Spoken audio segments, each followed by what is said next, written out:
अरे भाग्यवान, मेरे जूते कहाँ रखे हैं? मुझे बाहर जाने में देर हो रही है। तभी मालती कमरे में आती है।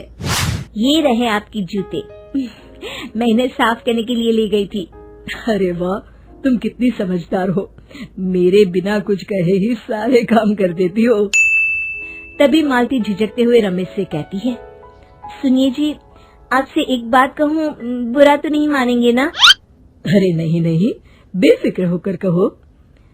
शादी से पहले मैं अपने मायके में नौकरी करती थी। मैं चाहती हूँ कि अब मैं फिर से नौकरी करना शुरू कर दूं। वैसे भी सारा दिन घर में बोर हो जाती हूँ।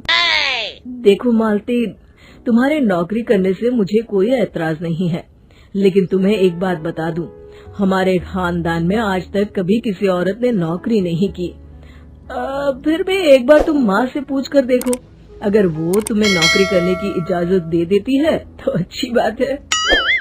रमेश वहाँ से चला जाता है। फिर उसी शाम मालती अपनी सास के पैर दबा रही होती है।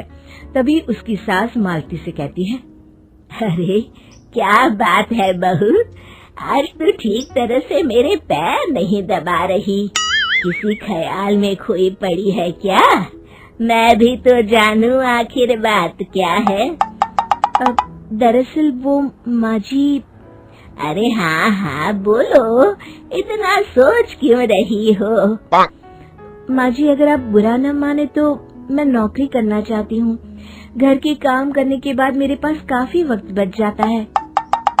मालती की ये बात सुनकर उसकी सास गुस्से में कहती है, अरे बहू, तेरी तबीयत तो ठीक है ना? आज ये कैसी बहकी बातें कर रही है? भला हमारे खानदान में आज तक कभी किसी औरत ने नौकरी की है जो तू नौकरी करने की बात कर रही है? हैं? अरे बहू, तू क्या रिश्तेदारी में हमारी नाक कटाना चाहती है?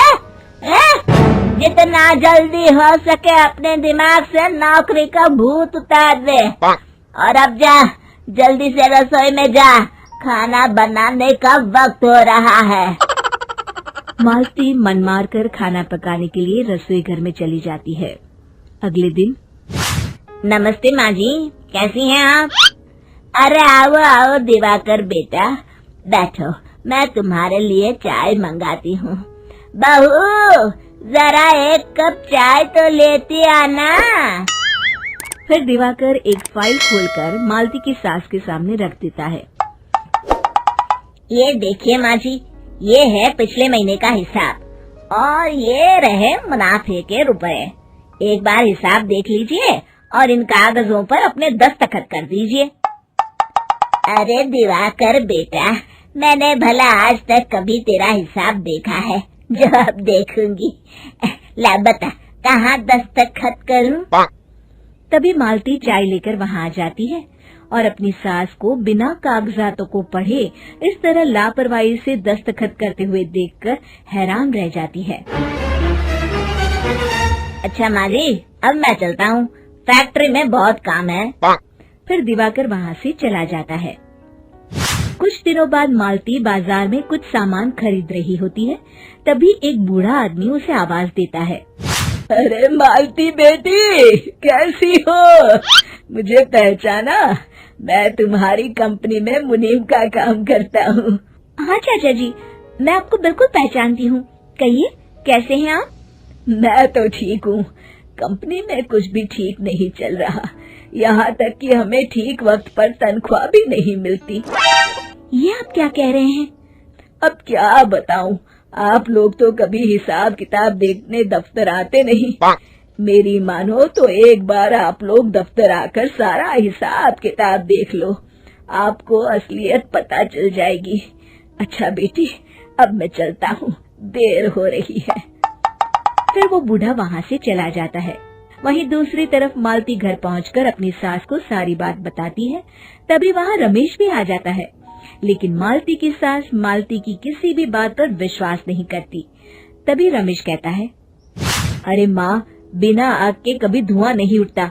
जब मालती इतना कह रही है तो हमें एक बार दफ्तर चलकर देख लेना चाहिए। वैसे भी हम लोग काफी दिन से अपने दफ्तर नहीं गए हैं। इस तरह किसी एक आदमी के भरोसे काम छोड़ना मुझे भी ठीक नहीं लगता। अगले दिन वे सभी अपने दफ्तर पहुंचते हैं और सीधे दिवाकर के कैबिन में जाते हैं। अचानक सबको एक साथ देखकर दिवाकर चौंक जाता है। अरे माँ जी, आप सब लोग अचानक यहाँ कैसे आ गए?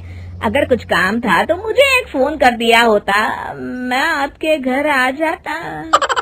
तभी मालती की सास कहती है, अरे दिवाकर बेटा, आज मैं हिसाब देखने दफ्तर आई हूँ, जरा मुझे पिछले 6 महीनों का हिसाब दिखाना तो बेटा। दिवाकर घबराते हुए हिसाब की फाइल मालती की सास को देता है।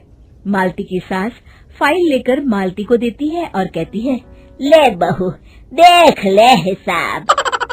मालती फाइल को बड़े गौर से देखती है और अगले ही पल उसे सारी गड़बड़ी समझ में आ जाती है। वो अपनी सास से कहती है, माँ जी, मुनीम चाचा बिल्कुल सही कह रहे थे। हमारी कंपनी में पिछले 6 महीनों में जितना मुनाफा हुआ है, हमें उसका आधा पैसा भी नहीं मिला।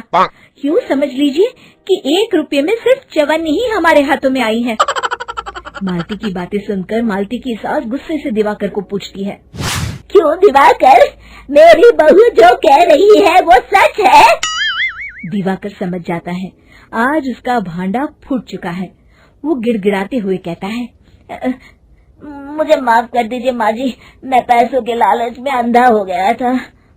अरे वाह दिवाकर, तू तो 1 नंबर का चोर निकला।